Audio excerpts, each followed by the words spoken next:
नमस्कार दोस्तों, स्वागत है आपका हमारे YouTube चैनल जीके ट्रैकर में। आज हम हमारी जो सीरीज़ है टॉप जीके जीएस की, उसके भाग 38वें में पहुंच गए हैं। इस वीडियो में भी हम महत्वपूर्ण 50 क्वेश्चन को देखेंगे, ठीक है, जीके और जीएस से संबंधित। चलिए इसको शुरू करते हैं। आज का पहला क्वेश्चन है कि भारतीय संविधान में कृषि को किस सूची में रखा गया है। तो भारत के संविधान में जो ये कृषि का विषय है, यह राज्य सूची में रखा गया है। जैसे कि आप सभी को पता है, हमारे संविधान में 3 सूचियों के बारे में वर्णित है। एक है राज्य सूची, सामर्थ्य सूची और एक है हमारी संघ सूची। ठीक है फ्रेंड्स, कौन से अनुसूची के अंदर ये आते हैं? तो जो 7वीं अनुसूची है उसके तहत ये होता है। ठीक है, अगला है हमारा जो 7वां भाग है हमारा। ठीक है, भारत तिब्बत सीमा पुलिस की स्थापना कब की गई थी? तो भारत तिब्बत सीमा पुलिस यानी कि आईटीबीपी की स्थापना कब की गई थी? 24 अक्टूबर 1962 को आईटीबीपी की स्थापना की गई थी। अगला प्रश्न है, भूकंपीय तरंगों का मापन किस यंत्र से किया जाता है? तो भूकंप की तरंगों को मापने के लिए सिस्मोग्राफ का यूज़ किया जाता है। साइंटिफिक सोसाइटी की स्थापना किसके द्वारा की गई थी? तो सर सैयद अहमद खान के द्वारा साइंटिफिक सोसाइटी की स्थापना की गई थी।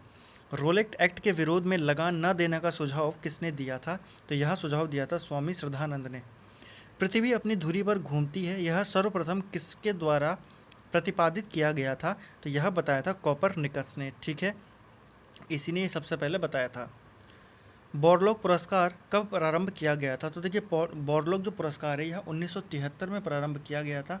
नॉर्मन बोरलॉग जो थे हरित क्रांति के जनक जिनको बोला जाता है, उनके नाम पर यह पुरस्कार दिया जाता है 1973 से। ठीक है, नॉर्मन बोरलॉग जो थे उन्हें 1970 में खुद नोबेल प्राइज़ मिला था।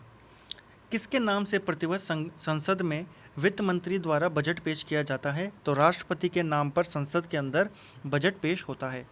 अगला है, जब लिफ्ट नीचे की ओर जाती है तो लिफ्ट में स्थित पिंड का भार कैसा प्रतीत होता है? तो जब कोई लिफ्ट होती है और वो नीचे की ओर आ रही है तो उसमें जो पिंड होता है उसका भार हमें हल्का प्रतीत होता है। ठीक है फ्रेंड्स, और जैसे ही कोई लिफ्ट ऊपर जाती है तो हमें भार जो होता है लिफ्ट में वो बढ़ा हुआ प्रतीत होता है, यानी कि वो भारी लगता है।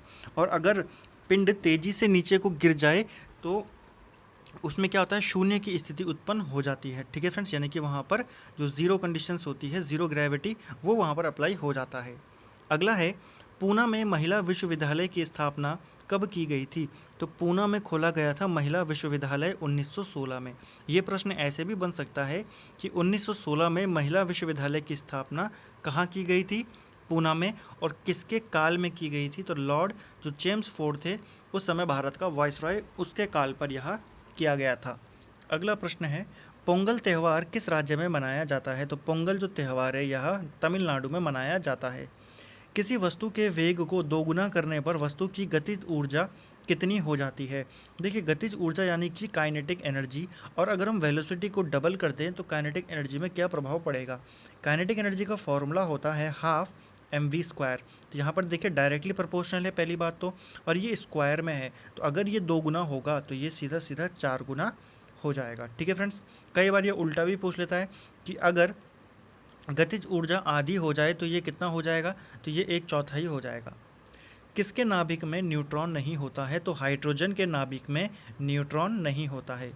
नगर प्रशासन का वर्णन संविधान के किस अनुसूची में है? तो जो 12वीं अनुसूची है, नगर प्रशासन यानी कि नगर निगम से संबंधित जितने भी प्रावधान हैं वह संविधान की 12वीं अनुसूची में दिए गए हैं, और जो पंचायती शासन के बारे में बताया गया वह 11वीं अनुसूची में दिया गया है।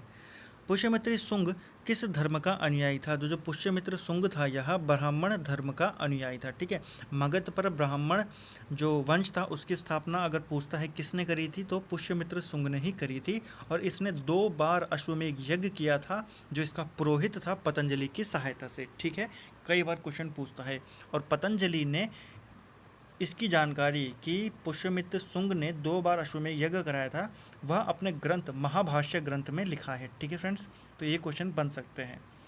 सूर्य से पृथ्वी की दूरी किस दिन न्यूनतम होती है? तो सूर्य और पृथ्वी के बीच की दूरी जो न्यूनतम होती है वह 3 जनवरी को होती है, और अगर मैक्सिमम पूछे तो वह 4 जुलाई को होती है। ठीक है फ्रेंड्स, अगर मैक्सिमम है तो 4 जुलाई, मिनिमम पूछता है तो 3 जनवरी। मौत के कुएं में बाइक चलाना किस बल के कारण संभव होता है? तो वह संभव होता है अभिकेंद्रीय बल के कारण। अगला प्रश्न है, रेशम मार्ग का निर्माण किस शासक ने किया था? रेशम मार्ग यानी कि सिल्क रूट जो था उसका निर्माण किया था कनिष्क ने, ठीक है। कुषाण वंश का शासक था। कुषाण वंश का अगर संस्थापक पूछे तो वो था कुजुलकड़ फिसेसिस, ठीक है। हड़प्पा सभ्यता के किस स्थल को मृतकों का टीला कहा जाता है? तो मोहनजोदड़ो को मृतकों का टीला कहा जाता है, ठीक है फ्रेंड्स। मोहनजोदड़ो किस नदी के तट पर स्थित है? सिंधु नदी के तट पर स्थित है। और जो हड़प्पा है वह रावी नदी के तट पर स्थित है। कई बार ये क्वेश्चन पूछ लिया जाता है। किस गवर्नर जनरल पर महाभियोग चलाया गया था? तो गवर्नर जनरल जो था वारन हेस्टिंग, इसके ऊपर महाभियोग चलाया गया था जब ये यहाँ से पिट्स इंडिया एक्ट के विरोध में इस्तीफा देकर इंग्लैंड गया था। तो वहाँ पर एक व्यक्ति था बर्क, ठीक है, उसके द्वारा इस पर महाभियोग चलाया गया था, ठीक है। तो यहाँ से क्वेश्चन पूछ सकता है वारन हेस्टिंग ने किसके विरोध में इस्तीफा दिया था? पिट्स इंडिया एक्ट के। कब आया था? 1784 में, ठीक है, 1784 में आया था। और उस पर महाभियोग किसने चलाया था? तो बर्क के द्वारा उस पर महाभियोग चलाया गया था। अगला है बाल गंगाधर तिलक ने किसे भारत का हीरा कहा था? तो भारत का जो हीरा कहा था गोपाल कृष्ण गोखले को।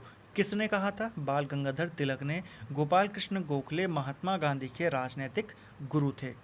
लॉर्ड विलियम बेंटिक किस एक्ट के तहत भारत का गवर्नर जनरल बना?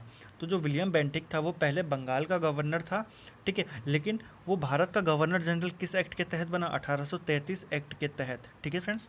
उससे पहले जो ये विलियम बेंटिक था ये बंगाल का गवर्नर जनरल था, लेकिन 1833 के एक्ट के बाद यह पूरे भारत का गवर्नर जनरल बन जाता है। और फिर 1857 में जो अधिनियम आता है उसके तहत भारत के गवर्नर जनरल को वायसराय में तब्दील कर दिया जाता है।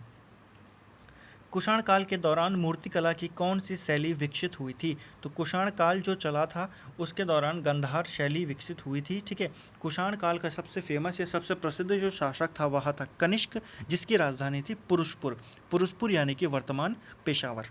जो गंधार शैली थी यह हिंदू जो वो इंडो और यूनानी जो दोनों शैलियाँ थी उनका यह मिश्रण रूप था, ठीक है, इंडो और यूनानी।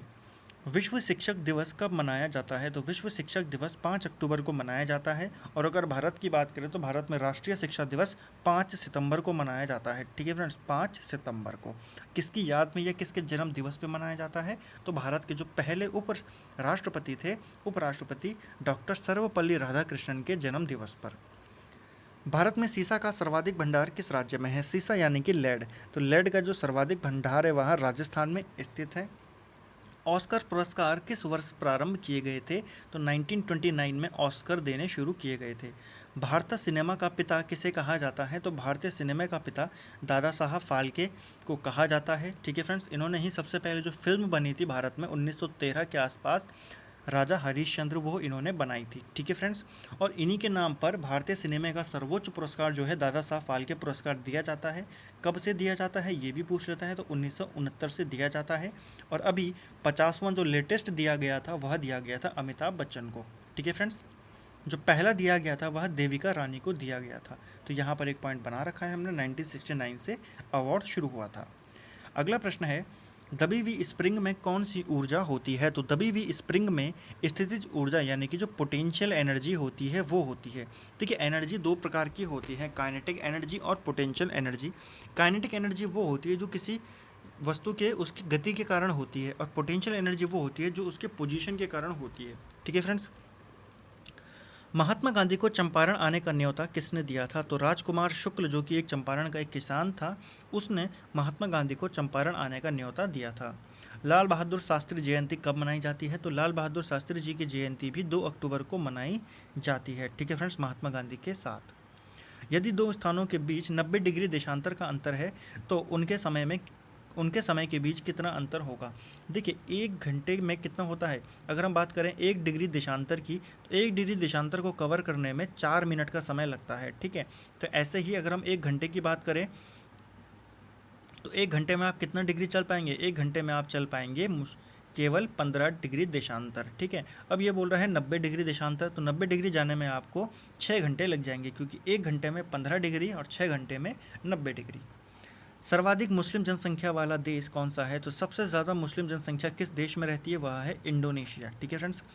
राष्ट्रकूट शासक की स्थापना किसने की थी? तो राष्ट्रकूट वंश की स्थापना किसने की थी? दंती दुर्ग ने। भारत का पहला न्यूक्लियर रिसर्च रिएक्टर कौन सा है? तो भारत का पहला जो न्यूक्लियर रिएक्टर है वह है अप्सरा। रेडियो का आविष्कार किसने किया था? तो रेडियो का आविष्कार मार्कोनी के द्वारा किया गया था 1885 में। सेवराय पहाड़ियाँ कहाँ स्थित है? तो सेवराय पहाड़ियाँ तमिलनाडु में स्थित हैं। विश्व मौसम विज्ञान संगठन का मुख्यालय कहाँ स्थित है? यह जेनेवा में स्थित है। 1950 में इसकी स्थापना हुई थी। नील दर्पण पुस्तक के लेखक कौन है? तो नील दर्पण पुस्तक के लेखक हैं दीनबंधु मित्र, ठीक है। जो उस वक्त नील आंदोलन चला था उसमें किसानों की जो दयनीय स्थिति थी उसके ऊपर यह किताब लिखी थी दीनबंधु मित्र ने।